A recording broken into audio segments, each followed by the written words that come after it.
I was excited. I had 5 undergraduates that had traveled with me on a Mellon-funded grant to Madrid for a spring break trip in March. It was part of a course that we did called Mapping Memory in Madrid. And this course really grew out of courses I've taught here about Spanish Civil War and the Franco period. How is the country of Spain 70 years after the start of the Spanish Civil War, the end of the Spanish Civil War, and the 40-year dictatorship of Francisco Franco, how is Spain today finally facing that traumatic, violent past and recovering its memory? I think it won't surprise you to hear that the first stop our team made was standing in front of Picasso's Guernica in the Reina Sofia Museum in Madrid. That was our starting point. In Spain, the Civil War finally is being remembered. Nearly 7 decades after General Francisco Franco routed the Republicans and established his reign of terror, the nation is talking. Earlier this year, 5 William & Mary Hispanic Studies majors, along with their professor, Francie Kate Aries, traveled to Madrid to listen. Back in Williamsburg, the team created its own memory map in the form of a comprehensive website. It also reported on the history of the Spanish Civil War, as well as the struggles to come to terms with the history in Spain today.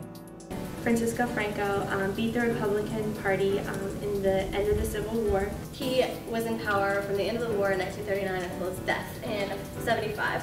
Anybody who was a Republican, if they were caught speaking about their side of the war, they would be put in jail or shot. He started building prisons. His post-war executions were an almost nightly event. If one word could characterize his reign in Spain, it would be oppression. This formed a pacto de olvido, or a pact of forgetting.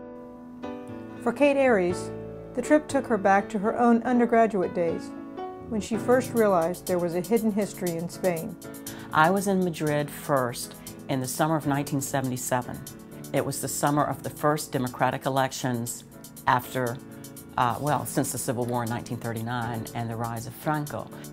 I remember being struck when I first went to Spain in '77 by all the men I saw on the street on crutches with a missing leg, the mutilations of the war.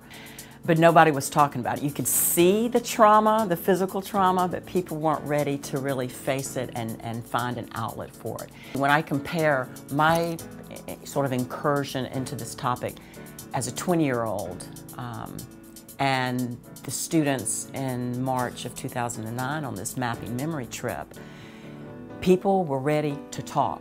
Primary research conducted by the William & Mary team included interviews with leaders of civic and government groups, as well as with private citizens. These people we met, that was really the heart of our trip. Because, you've got these people pouring their lives out to you. Half the history is already recorded in history books and in official government documents, but when you go and look at the people's history, it's completely different and you get a completely different perspective. Here's Marcos in Almudena Cemetery, and his father was a Republican captain who was arrested during the war and was taken to that actual wall, that very wall in Almudena Cemetery, thrown up against it, and executed on July 19th, 1939.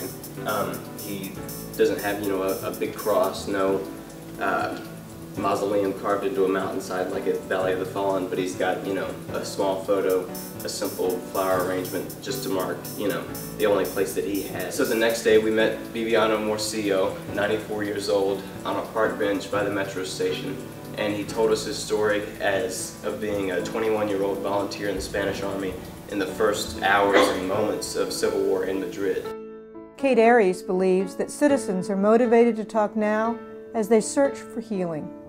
A lot of who's talking are Spanish citizens, the whole notion of citizenship and what it means to be able to have a participatory democracy where citizens are stakeholders in the way the nation remembers.